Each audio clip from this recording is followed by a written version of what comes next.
przed nagraniem tej recenzji zastanawiałem się, Godzilla i Kong Nowe Imperium, co przypomina mi ten film?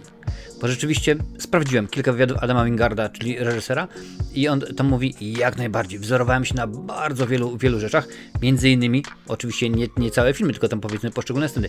Zabójcza broń, zdarza się, oni żyją, chodziło głównie o pojedynek, który miał między innymi tutaj miejsce między Godzillą a Kongiem.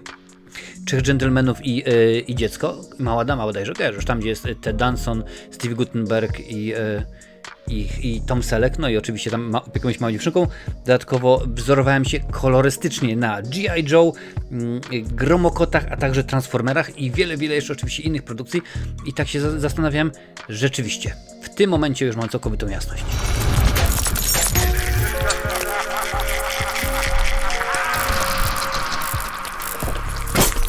Film o Godzilli i Kongu, chociaż z drugiej strony ciężko mówić o filmie o Godzilli, który pojawia się w tym filmie przez niespełna 8 minut. Jest to najkrótszy jego występ, bo Godzilla to jest on, jego występ w całym Monsterversum, bo tak się rzeczywiście nazywa ta seria, że powiem, to uniwersum, niech tak będzie.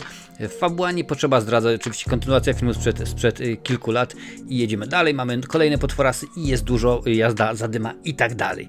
Więc rzeczywiście tutaj jest dosyć powiedziałbym ciekawie, ale jest sztampowo, jest standardowo, czyli mamy dokładnie to samo, co mieliśmy już wcześniej, czyli krótko mówiąc, nowe imperium, raczej nie nowe imperium, odgrzewany kotlet, odgrzewane imperium, można byłoby tak powiedzmy powiedzieć. Fabularnie oczywiście, to jest film o Godzilli, ktoś może powiedzieć, stary, po co ty się będziesz spodziewał po Godzilli? Tylko że dopiero co, kilka miesięcy temu mieliśmy Godzilla Minus One, no i tam była rzeczywiście fabuła cymes. Tam rzeczywiście pięknie się działo, było cudownie, sensownie. Ponoć reżyser tamtego filmu, kiedy obejrzał na specjalnym pokazie Godzillę, to napisał na swoich mediach społecznościowych: idźcie obejrzeć ten film, bo jest on zabawny, jest to fajny, jakby to powiedział Marcin Skruch, popcorniak i można sobie go po prostu jak najbardziej zobaczyć. I rzeczywiście tylko i wyłącznie tym ten film jest, bo my jak zawsze lubimy, kiedy coś się dzieje więcej niż to, co mieliśmy do tej pory, kiedy to uniwersum się rozrasta. No oczywiście, że się rozrasta, bo jest mnóstwo tytanów, o nich za chwilę oczywiście powiem. Pojawia się nie mały Godzilla, to nie jest Minilla. Przez wzgląd na algorytm nie powiem jak się nazywa, ale rzeczywiście pojawiają się inne duże małpy, można byłoby tak właśnie powiedzieć, ale też mamy bardzo ciekawy aspekt jednej z naszych głównych bohaterek, która okazuje się ma pewne możliwości, pewne zdolności, które rzeczywiście objawiają się w tym filmie. Nawet tutaj mogę sobie sprawdzić dokładnie, elegancko wszystko jest i postaram się dobrze. Gia, Katie Hotel w tejże roli. Jak najbardziej pojawia się ona w tym filmie i jej postać jest dużo bardziej właśnie rozbudowana. Oczywiście ona była ważna w poprzedniej części, nie można tego rzeczywiście ale tak naprawdę bez tego, co się dzieje z nią, bez tych jej wizji, bez tego wszystkiego, całej tej otoczki i tego, co ma miejsce później, fabuła nie mogłaby być w ogóle zrealizowana, więc podoba mi się, że reżyser mówił, nie będziemy dwutorowo, będzie tylko jedna fabuła, ale mimo wszystko do pewnego momentu mamy dwutorowość. Wiadomo, Godzilla jest po to, żeby rozwalać tych wszystkich tytanów, którzy tam się pojawiają, a wiadomo, jest ich sporo. W ogóle jak jest zmęczony, to kładzie się w Koloseum w Rzymie. To jest akurat nawiązanie, sam zresztą reżyser powiedział, tak, mój kot tak się układa w swojej, łożysku, w swoim legowisku, i tak akurat rzeczywiście zostało i tak akurat mi się to podobało, więc zostawiłem. I tak to rzeczywiście jest. Jak już mówiłem wcześniej, inspirował się wieloma rzeczami. Kiedy tworzyli barwy Godzilli, to powiedział twórcom, słuchajcie, chcę mieć takie uczucie, jak miałem jako dziecko, kiedy w latach 80., 90. wchodziłem do sklepu z zabawkami, a tam na półkach Gromokoty, Thundercats, G.I. Joe, Żółwie Ninja, Transformery i tak dalej. Ma być pięknie, super kolorowo. Dlatego Godzilla ma inne kolory. Tu to jest celowy oczywiście zabieg. Ponoć tak miał Godzilla wyglądać, już widzisz tutaj na płytach DVD wcześniej, ale nie było możliwości technicznie, żeby tak zrobić. Tutaj technicznie też nie jest tak dobrze, bo o tym oczywiście powiem troszeczkę za chwilę. Ale fabularnie, niby tak, ten świat bardziej King Konga posuwa się do przodu, dowiadujemy się troszeczkę więcej na temat jego, ale też na temat tego, co wydarzyło się wiele tysięcy, milionów lat, nieważne ile mają pomiędzy King Kongiem, Godzillą i kilkoma oczywiście innymi potworasami, no my to już w pewien sposób znamy, no bo Godzilla już wiadomo z nami jest od 70 lat, więc już mniej więcej jakoś to ogarnęliśmy, no ale tutaj się niby dużo dzieje, więc powiedzmy fabularnie nie jest najgorzej w warstwie powiedzmy ludzkiej, jeżeli chodzi o potworasy, no już niekoniecznie. Potworasy, właśnie tytani powinienem raczej rzec, no tutaj jest mocarnie, bo rzeczywiście jest ich cała mnóstwa. Oczywiście Skilla, nie pamiętam w tym momencie jak się wymawia, jest również Tiamat. Pojawia się no, mały Godzilla, niech tak będzie, niech będzie Minilla. Chyba sobie twórcy nie zdawali sprawy, że w języku polskim jego nazwa może być obraźliwa. Akurat tak to jest rzeczywiście tym razem, ale nie jest to Minilla, nie jest to Baby Godzilla, jest to po prostu całkowicie inna postać, a to, że my akurat znamy, no to wiemy. Tutaj też Adam, reżyser, wzorował się na Baby Yodzie. Powiedział, że tak ma być na początku, że tak jak wiesz, Mandalorianie, że na początku Yoda jest taki nieporadny i w ogóle, a później z czasem staje się zawodowym no Jedi, niech tak będzie, więc tutaj było również. Pojawia się Scar King, to jest właśnie nasz główny antagonista, który no już jak się okazuje ma, że tak powiem, trochę swoje za pazurami i to dosłownie.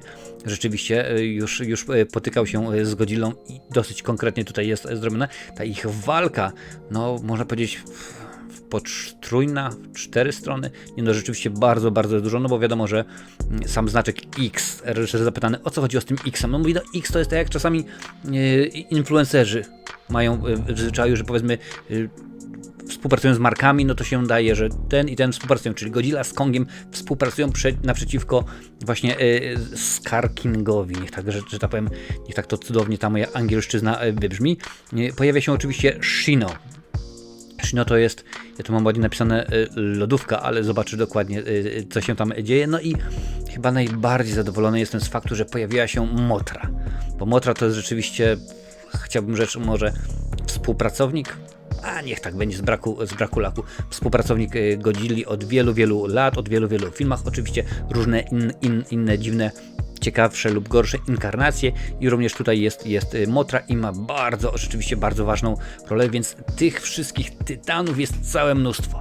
Jedni pojawiają się na pół sekundy, inni pojawiają się na pół dnia, ale rzeczywiście każdy z nich ma do odegrania jakąś tam mniejszą lub większą rolę.